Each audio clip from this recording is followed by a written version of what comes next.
राज करो की नीति पर चलने वाले अंग्रेजों की नजरों में उस समय भी गणेश उत्सव खटकता था।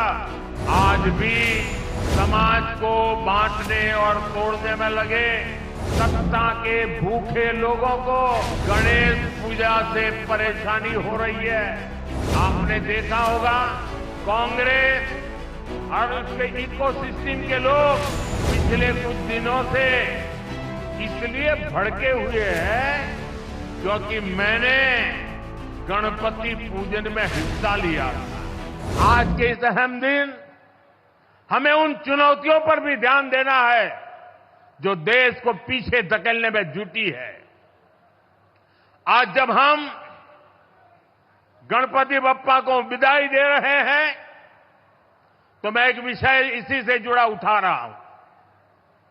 गणेश उत्सव हमारे देश के लिए केवल एक आस्था का पर्व ही नहीं है। गणेश उत्सव ने हमारे देश की आजादी में भी बहुत बड़ी भूमिका निभाई थी। जब सत्ता की भूख में अंग्रेज देश को बांटने में लगे थे, देश को जातियों के नाम पर लड़वाना, समाज में जहर घोलना, बांटो और राज करो, ये अंग्रेजों का हथियार बन गया था। तब लोकमान्य तिलक ने गणेश उत्सव के सार्वजनिक आयोजनों के जरिए भारत की आत्मा को जगाया था। ऊंच नीच, भेदभाव, जात पात, इन सब से ऊपर उठकर हमारा धर्म हमें जोड़ना सिखाता है। गणेश उत्सव इसका प्रतीक बन गया था। आज भी जब गणेश उत्सव होता है, हर कोई उसमें शामिल होता है। कोई भेद नहीं, कोई फर्क नहीं। पूरा समाज एक शक्ति बन करके, एक सामर्थ्यवान बन करके खड़ा होता है।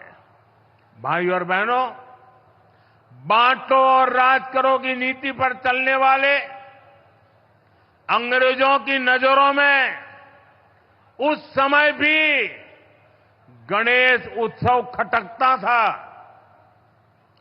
आज भी समाज को बांटने और तोड़ने में लगे सत्ता के भूखे लोगों को गणेश पूजा से परेशानी हो रही है। आपने देखा होगा कांग्रेस और उसके इकोसिस्टम के लोग पिछले कुछ दिनों से इसलिए भड़के हुए हैं क्योंकि मैंने गणपति पूजन में हिस्सा लिया था। और तो और कर्नाटका में जहां इनकी सरकार है, वहां तो इन लोगों ने और भी बड़ा अपराध किया। इन लोगों ने भगवान गणेश की प्रतिमा को ही सलाखों के पीछे डाल दिया। पूरा देश उन तस्वीरों से विचलित हो गया। ये नफरत भरी सोच, समाज में जहर घोलने की ये मानसिकता, ये हमारे देश के लिए बहुत खतरनाक है। इसलिए ऐसी नफरती ताकतों को हमें आगे नहीं बढ़ने देना है। साथियों, हमें साथ मिलकर अभी कई बड़े मुकाम हासिल करने हैं।